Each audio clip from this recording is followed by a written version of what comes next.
कमाना मुश्किल है, लेकिन खर्च करना उससे भी ज़्यादा मुश्किल काम है। जी हाँ, खर्च करने से पहले सोचिए। उसी तरह जिस तरह से आप कमाने से पहले सोचते हैं, जो इंसान अपनी कमाई को प्लानिंग के तहत खर्च करता है, उसकी ज़िंदगी बड़े सुकून से गुजरती है। लेकिन जो अपनी कमाई को जो कमाता है, उसको अगर प्लानिंग के साथ खर्च नहीं करता, तो उसकी ज़िंदगी बड़ी परेशानी में मुब्तला रहती है।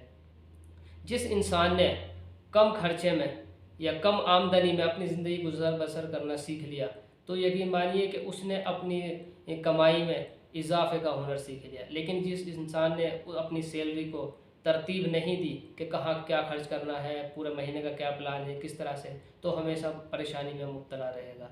तो अपनी ज़िंदगी को एक मुनज़्ज़म कीजिए, प्लानिंग बनाइए, उस तरह से अपना पूरा महीना गुजारिए और उसी तरह से अपना हफ्ता वाइज बनाइए और अपना दिन बनाइए, और ताकि आपकी ज़िंदगी में एक तरतीब रहे।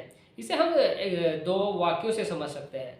पहला वाक़या ये है कि एक बंदे ने एमएससी किया और उसकी जो है एक जॉब लग गई। उसकी जॉब जो थी वो 10,000 रुपये से स्टार्ट थी। तो उसने सोचा कि मैं यही समझूंगा कि मेरी जॉब सिर्फ 5,000 रुपये की है और 5,000 रुपये मैं सेविंग करूँगा। तो उसकी जब सैलरी मिली तो उसने ऐसा ही किया, 5,000 रुपये उसने महीने में खर्च किए और 5,000 रुपये उसने बैंक में जमा कर दिए। और इसी तरह से उसकी सैलरी 15,000 हुई, फिर 20,000, फिर 25, फिर 30,000। लेकिन वो हर बार यही करता रहा, जो सैलरी मिलती रही उसका आधा वो अपना खर्च करता रहा और आधे में वो बैंक अकाउंट में जमा करता रहा। कुछ ही अरसे के बाद उसने देखा कि मेरे अकाउंट में काफ़ी पैसा जमा हो गया। उस पैसे को उसने बैंक अकाउंट से निकाला और उसने जो है काम स्टार्ट कर दिया और धीरे धीरे उसका काम चल निकल पड़ा और उसने उसी टाइम जो है जॉब छोड़ दी। लेकिन उसने अपनी ज़िंदगी में हमेशा यही तरतीब रखी, जो वो कमाता था उसमें कमाने के बाद फिर वो प्रॉफिट देखता था, उस प्रॉफिट को जो है वो आधा खर्च करता था और जो आधा बचता था वो फिर अपने बिजनेस में इन्वेस्ट कर देता था और इस तरह से वो तरक्की पे तरक्की करता गया। और दूसरी मिसाल उस शख्स की लीजिए जिसको विरासत में जब तकसीम हुई तो उसके हिस्से में 10 लाख रुपए आए। उसने उन पैसों से कपड़े की दुकान कर ली और उसकी दुकान अच्छी खासी चल निकली और चलती रही और काफ़ी वक्त जो है गुजर गया, लेकिन उसकी दुकान बंद हो गई। उसकी वजह खास रही, क्यों?